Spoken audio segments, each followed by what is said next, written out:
Hello, world. This is Hello Chaos, the podcast about the ups and downs, ins and outs, highlights and low points of entrepreneurship. I am your host, Jennifer Oladipo, a.k.a. Jeno. Proud of you for Thank saying you. that, I got okay? it right this time. And I'm Jennifer Sutton, a.k.a. JJ. And we love having in-studio guests. And today we have Justin Williams, who has done a lot of things in the media entertainment industry. So welcome, Justin. Welcome, Justin. Thank you for having me here. on. This is exciting. I'm glad to be here today. I'm glad you're here.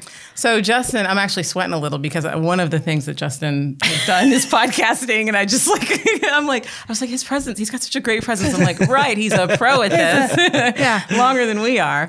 But so glad to have you today. And there's so much we could talk about. So if you could just start, kind of tell us a little bit about how your background in entertainment, and that kind of thing is. Sure. Where'd it come from? Yeah. Yeah, well, I don't know where it came from. I think it was a natural thing, and I just kind of flowed into it. Yeah. You know, I went to school in Orlando, Florida, at the Full Sail University. It's a media company down there, and they do a wide variety of business entertainment to filming to graphics and stuff like that. So I graduated in 2000 and tried to get into the industry doing some work, rolling cables, doing things like that, trying to help out. Being a grip, wherever you can. Yeah. Friends of mine, me and a few of my friends, we created a digital radio station. We thought it would be fun, and it was dial-up at the time. So we were way ahead of our time. You were. Heck yeah. And, Wait, so how did that work? What we did is we rented a studio kind of like this. We actually ended up leasing the studio, the whole building, and we ended up buying some microphones and It's like independent radio. Independent radio at the time. That's what it was actually. It was WSB independent radio. And we would find DJs and folks that wanted to do shows, and we would charge them like $30 for 30 minutes. And they would come in and do their own show, and we would produce it, put it out on the airways. We'd use, I think it was 360live.com, which I think is still around. Yeah. It is, yeah. And we would use it then, but it was dial up to listen to it. It was funny. Wow. I still have some of the recordings we put down on CDs. Whatever that like.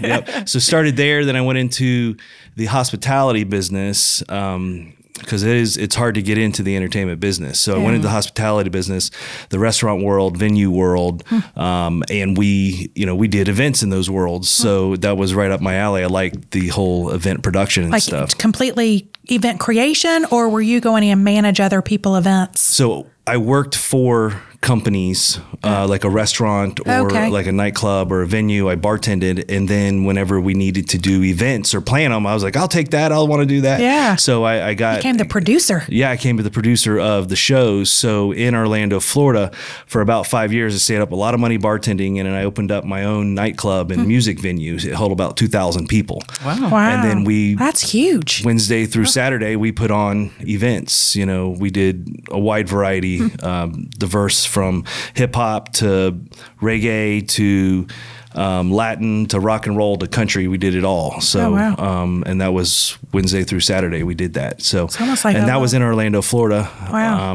We had a kid, and we were like, okay, big city life, maybe not for us. And so we seeked out Greenville in 2011 and 12. Okay. Moved to Greenville here. So, but no attachments to the area, or just kind of picked up? My family's down there. Okay. My family's down there. Yeah, I'm fluid. I just go. Forget them. I'm over here. Yeah. But my family, majority of them were born and raised in Orlando. Okay. And I was just ready to get out and seek other things. Yeah. So what is it about the entertainment? Because you're like putting in a lot of dues. You're bartending and doing what you can and putting it together. Like, what is it that you like about putting on the? There's something about. I think that's with everybody, just this self-gratification of making people smile and having a good time. So like even bartending, I learned bartending, how to bartend people, how to listen to people, you know how to conversate, and how to talk about anything really. Yeah. From sports to politics over to anything in the local realm when it comes to any type of interest at all. Right. I learned it's like your little mini MC behind the bar. Right. So you learn to listen and find out what people like. And so I was able to kind of craft that into who I am today and where my business has grown. So when I moved to Greenville, I found an event venue to go work at, which was a jazz bar in downtown Greenville. And we did events, Wednesday through Saturday. We brought in bands and stuff like that. And I met connections and said, hey man, why can't I branch out and do this on my own and try to do this on my own? Right. So here we are in 2018. I started off a company, Justin Ray Williams LLC. Okay. And started consulting and trying to build my business that way, and making connections and networking with folks in the business, mainly in like the festival world. Yeah. And I came across a fella, I don't really remember his name, but he connected me with the Wounded Warrior Program. Okay. And the Wounded Warrior Program, the founder of that organization and CEO is Dr. David Godbold. He also founded the South Carolina Entertainment Music Hall of Fame as well. And Had you heard of that? No. Yeah. When he told me about this, I was like, what? I mean, and that was like in the 80s? 1989. Whoa. Under Secretary of State Jim Miles, they founded it. Yeah, this was a big deal. There was like a whole... was it the governor or the secretary of state was at the ceremony and everything? Yeah. It was a big deal. So it's been, I was blessed to find all these connections. It just kind of fell into my hands, just some of the stuff I was doing. So I was really happy, and they brought me on board as far as executive director for the Hall of Fame and then events director for the Wounded Warrior Program. And I've been working to build those programs around events. So the Hall of Fame will put on induction events and hopefully try to get some ticket sales and fundraise and stuff like that. And the same thing with the Wounded Warrior Program too as well. Raise money for our warriors and help them get to work and stuff like that. But putting on the programming and just dealing with all the logistics and the entertainment. And the entertainment part of it. And that's the fun part of it. The logistics are the boring part. It is. So, but sitting down and meeting the connections, like folks like you and talking and figuring out what works for you and what works for me and how we can help you, know, and that's what's important in business is it's not about who am I, but it's also about who are you. And that's what I learned in bartending. Everybody has a story behind it. My story may fit with your story and maybe we connect, Or you might know another person that we need to connect with, right? Yeah. Okay. So, but that's kind of how the journey started. And then you have this big thing called COVID that hit. And then pandemic. Fabulous for the entertainment business. the live entertainment business kind of went to. Nothing. Yeah. Nothing. So how long was it before you realized when you were like, okay, this is not happening. Like my business is not happening. So like March 16th is when the world shut down. Yeah. Right. I was like, 2 weeks, we'll be fine. This is great. I can take off, enjoy my family for 2 weeks. Yeah. 2 months, 3 months, 4 months. And so time went on, and then it was like literally a point of, I had tons of entertainment contracts out. And it's like, how do I cover all of this? How do I pay these people? What do I do? I'm going to go in massive debt to do this. Were people like the venues kind on those contracts? Like, did everyone kind of understand? Or? It was a 50-50. Okay. It was a 50-50. So I actually made decisions that I thought would benefit me personally, meaning I paid the personal contracts. So people that I knew every day and I saw, I paid those contracts. To save those relationships. To save those relationships. I thought that was important to do because money does, make the world go round. Yeah. And if you don't pay someone, you may not be able to do business anymore. That's right. Yeah. And so this industry is a small industry. So I made a decision to put stuff on my credit cards, whatever I had to do to pay all of these people. Right. And so I went into a lot of debt into COVID just to make sure that my contracts were fulfilled. Yeah. Because I knew it wasn't going to last forever. So coming out of this, I need to have those relationships to be able to move forward. Yeah. So I am paying for that. I am trying to figure out every day how to now it's like pay off that 2023 debt. and it didn't just last in 2020. It Right. kind of went into 2021. That's right. Spilled a little bit into 2022. 2022. And we're finally getting back open. 2022, we had 2 board meetings with the Hall of Fame. We've had 2 board meetings with the Wounded Warrior Program. So in that transition, I used to do kind of create my own events. So I've done away with that because I was like that. Yeah. But not kinda. I mean, these were big festivals. Yeah, it was. We did, but we didn't, right? So it was before we used to create them on our own and work with folks, and we had built a few of them up, which cost a lot of money to do. Yeah. And with COVID, we just thought, man, we had put all this effort and money into building these events. I just can't see how we can do that again. Right. So we kind of reversed on creating from the ground up. And started partnering with where we saw a need was with cities, small events that they put on that they may not necessarily be able to afford a large production company. Right. So we were able to sit down with a few cities.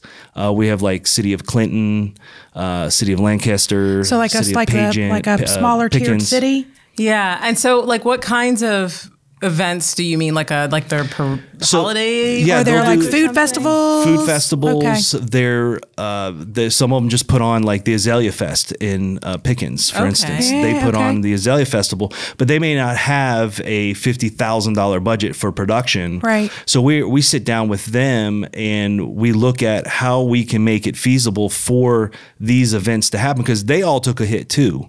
Yeah. They relied on sponsorship dollars. That's right. And some of them are nonprofit. The Azalea Festival is a nonprofit. They relied on sponsorship dollars. So they took a hit with sponsorship dollars. So they couldn't afford a $40,000 entertainment budget anymore. So we sat down with them and go, how can we make this feasible, a win-win for you and a win-win for us? So we sat down and said, hey, well, maybe we don't need to take $20,000 as a profit. Maybe we can only do $500, you Right. know? So we Or were able revenue to, share type of thing. revenue off the share, sponsorships. whatever that may work out for Okay. them. And so we were able to work with the cities. And now we actually have another meeting next week with another small city that's saying, hey, we just don't have the money. How can we Yeah. make this work? And I said, hey, let's sit down and talk. So how I leverage that is is kind of taking me personally. And this is what I was talking to you, Jennifer, before about how if I were to like scale this, you know, how do you scale this, right? Oh, yeah. Yeah. You know, so Because you can't be everywhere. Well, I can't be everywhere, but that's Yeah. fine. I'm okay with that because that's who my business is. It's Justin Williams. You get Justin Williams on hand to help you plan your event, Right. talk to the bands, you know, put them up in the hotels, take care of them in the green and you're room. even like sourcing the bands, Sourcing and the bands. negotiating those contracts. Yes. And okay. Bringing in all the crews. So like a and little everything. mini night Live Nation. Correct. In Justin Williams. That's right. Okay. So then I work with like the Hall of Fame. So I bring the Okay. Hall of Fame to those events so they can do fundraisers, the Wounded Warrior program, so they can raise at the fundraisers. And the cities like that. They like to help those different organizations Yeah. out. I'm helping them. They help me, and I'm able to spread the word. It's almost like you've got these programs and events kind of, I'm calling in a can, that you can take to other cities to go, look, if you don't have a city or you don't have a revenue opportunity, here's Here's what we could do. here's for what you. we could do. Here's some ideas we have. So Yes. how did you even Okay. identify that as a market opportunity when you were thinking, okay, building this from scratch is too risky and expensive? So that's a tough question. It kind of just fell into my lap. Okay. And then I'm just a person that like evolves into Right. something. It's one of those like, it's either a gut feeling or it was a bad taco from the night before. So I'm hoping But that you it was, have to, yeah. You've I'm got hoping that's a good gut feeling, not the taco that I had the night before. And most of the time, it ends up being, it was a good gut feeling Yeah. to go this direction. So I received phone calls from some cities going, hey, we saw you. We had a local radio program here in Greenville that we did and was all about entertainment. And we got phone calls from cities going, we hear what you're doing. How could we be involved with what you're doing? And I Okay. said, awesome. Well, let's talk. And I said, what are you looking to do? Well, we don't really have a whole lot of money. Cool. And then I said, wow, they don't have a whole lot of money. I don't need to make a whole lot of money. Yeah. So let's sit down and talk. And then that's how it kind of evolved into where it is today. And then when COVID hit, this was pre-COVID, but then when COVID hit, this really evolved into, I don't really need to make my own events or festivals. There's folks that already have them and they just need help doing that. So Yeah. that's how the business kind of evolved. And I said, well, starting and creating your own events and festivals takes a lot of money to do. Well, if I don't have to come to my pocket anymore because I'm already in debt, how could I work with someone that has money, but they don't have a lot of money and they need to make it work? So the gut thing then was, I'm not going to hang up when these people say, I don't have a lot of money. I'm going to say, let's explore that. Yeah, where can we? Because I might be able to connect you or create a program around something you probably don't even know you have. Correct. Yeah. Correct. So there's even folks that like to create events, but they don't have a lot of money or they don't know how to do it. Right. So we work a lot of people don't realize the intensity and the amount of details that go into. There's a lot. There's a lot. Everything from as soon as you walk in the door, the experience that has to happen all the way up to the stage. Yeah. So there's a lot of stuff that has to happen. And we've built relationships with production companies, directors, lighting, all of that stuff. So we're able to make a deal with the production company and go, hey, we're doing 10 festivals a year. We're doing 10 events a year. It's like volume buying. It's by volume buying. Okay. I know you charge 15 grand for this, but I'm able to give you a quarter of that, but I'm going to give you 10 of them. Right. Okay. Wow. I'm going to have business all year long. Guaranteed. Yeah. So it's a win-win for everybody. That's right. Yeah. I feel like that's the lesson of the day. We had an IP attorney in here before you, and he was like, haggle. Americans are bad at haggling. It sounds like you're saying the same thing. So I feel like I just don't want that to get lost. Opportunities. It's all make a deal. Really, it is. And I don't want to bash realtors, but I know I've had. He said the same thing. Go on. Oh wow, this is those real estate attorneys. I don't want to bash realtors, but there's a lot of realtors that are like, I don't take houses under 200,000. Yeah. Oh right. I'm only doing the 3% of $250,000. I won't take anything less. Right. Come to me, I will. I'll take them. So, and I think life isn't about, to me at least, isn't about greed. It's about where I can give back in the community. Yeah. So if I can make $5 and you can make $5, maybe in the long run we can make $20. Mm-hmm. That's where I have a passion for just helping people, and sometimes it gets in the way.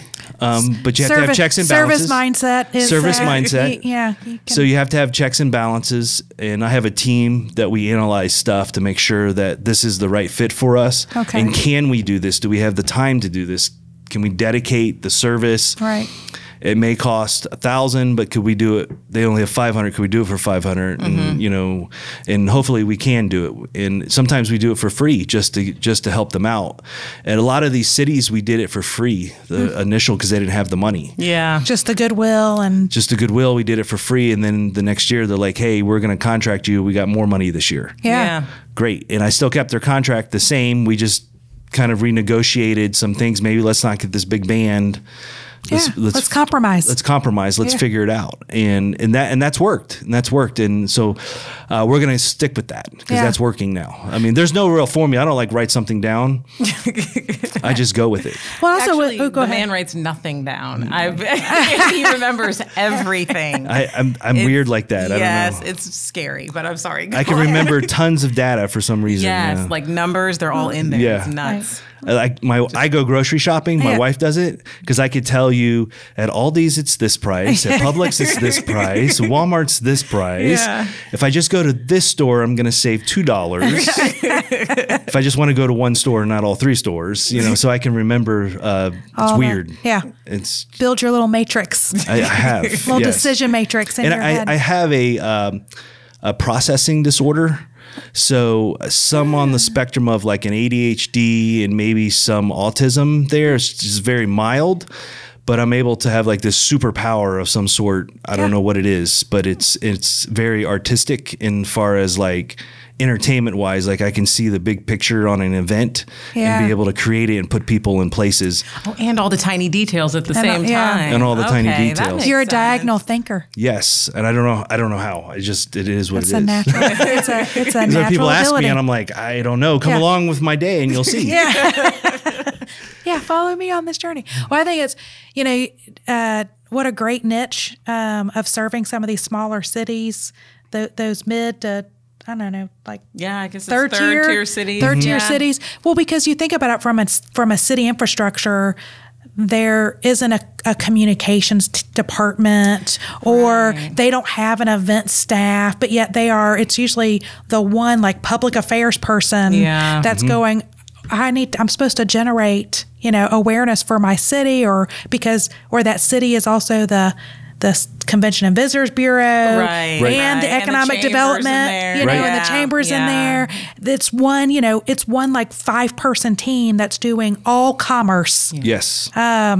They need an extent. They don't have that budget. Yes. It's interesting. And it just as an accessible and addressable market opportunity, how many small cities are there, versus Orlando's? So I Right. mean, it's kind of like endless opportunity. Well, to and also build the a Orlando's, business. that city government there's a CVB, a Right. huge machine. The Yes. municipality probably has a 10, 15, 30 person Yep. communications and event team That's- already established. City of Greenville has that. Yeah. Like Yeah. they City of don't Greenville's need like that. me. No. They have like this whole event department. Yeah. Yeah. So But going into like the Greenwoods, Correct. they don't have that infrastructure built. They need this solution. yes. So I think that's you have fit both addressable and accessible, but it's a huge market. Yeah. So when you're thinking I about mean, like scaling- numbers wise. Yeah. So what Got a are lot the of- things that you mentioned earlier? How do you scale it? Like, what are the things that you need to address, or the challenges that you're having as you think about scaling? So this year, as we're actually retaining some more clients, I'm running into something like that. It's like, oh my gosh, how do I?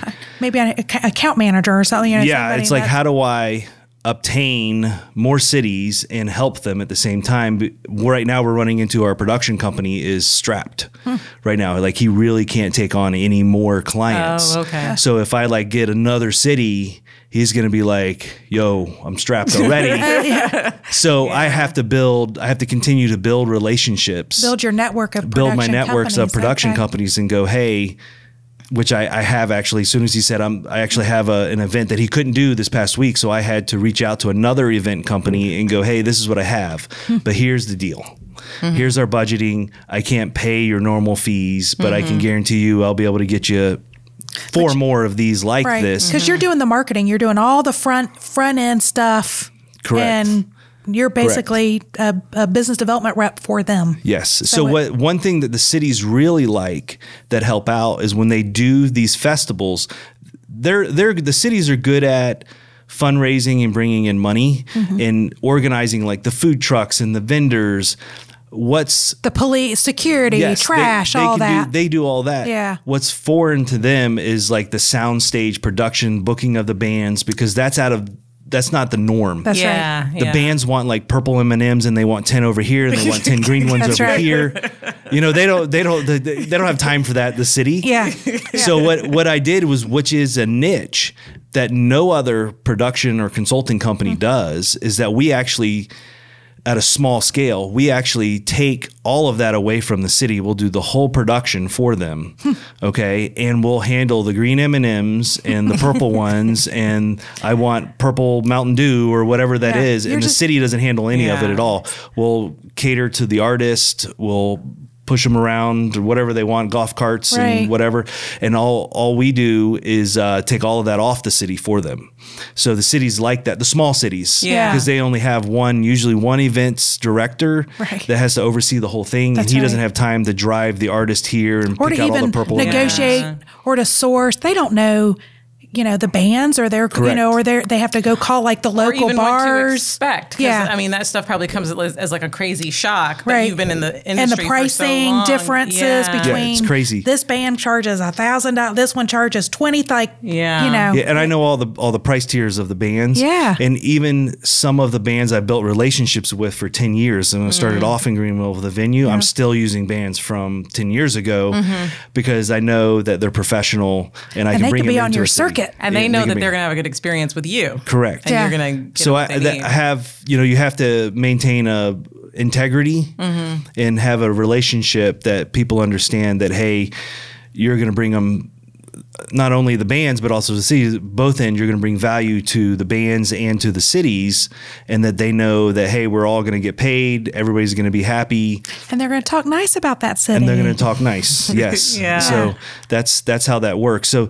and that's how this evolved into that, you know, so it's tough to be like, how did I write this down and make this happen? Because I didn't. Yeah. You know, it's. But you saw the opportunity. I saw the opportunity, and you're solving problems. we're solving problems. Yeah. It's like the Shark Tank, you know, it's like, what are you doing to solve the problem? Right. And we saw that, hey, small cities can't afford $150,000 to put on an event, but we can come in.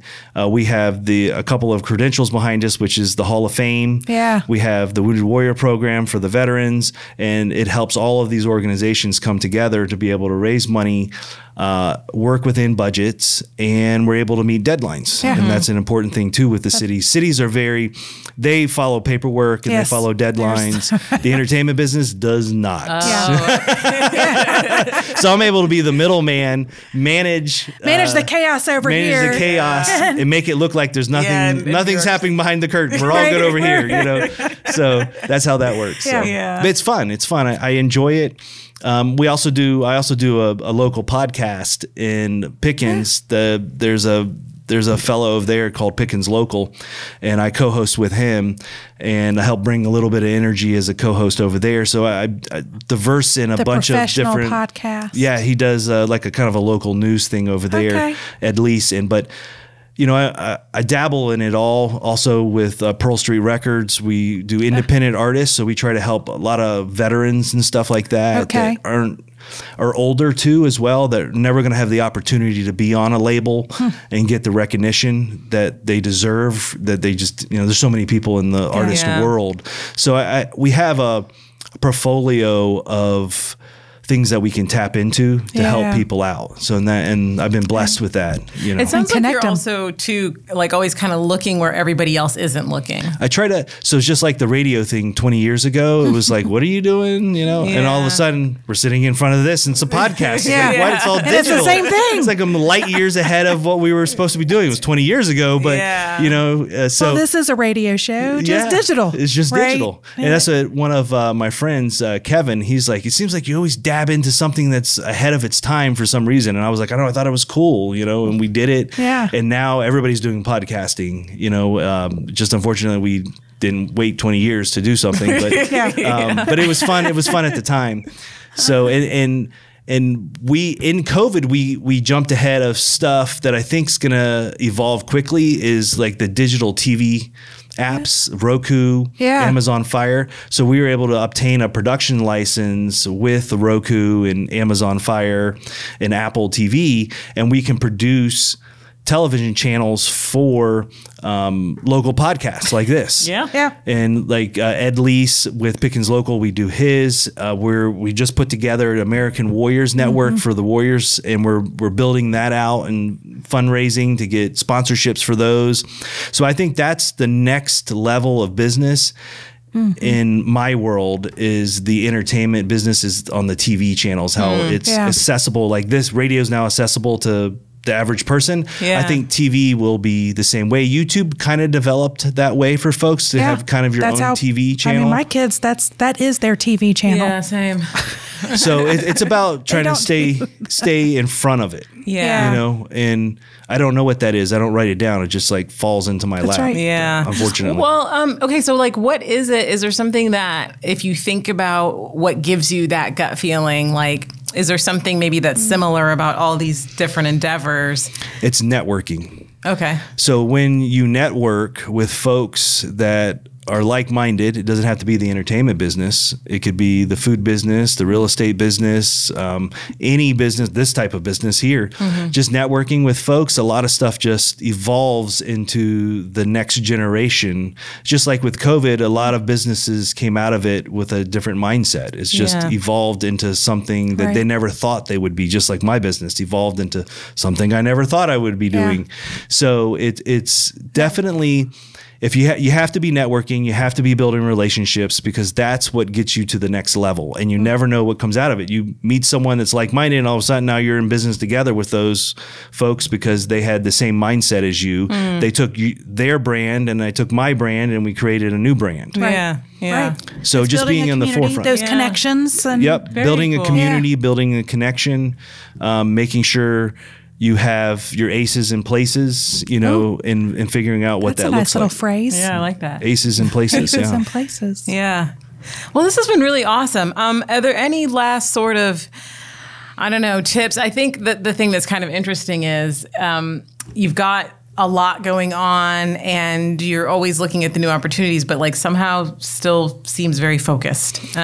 So how do you, I don't know, do you have like any last bit of advice? Because Yeah. people who are entrepreneurial have a lot of ideas and have a lot of things that they want to do. And you said that you have a team that kind of does your checks and balance to go, you know, is this the right move, Yeah. or how do we, like a decision matrix kind of criteria? Because we do have a lot of stuff going on. Yeah. We prioritize our days. So Mondays we do this, Tuesday we do this. Okay. So calendaring, time Calendaring. blocking. Yes, it's another running theme on the podcast. Scheduling. Yeah. Scheduling. So it is hard when you do have a bunch of different entities moving, and it's hard to keep up with emails. I will say that, because they flow fast. Yes.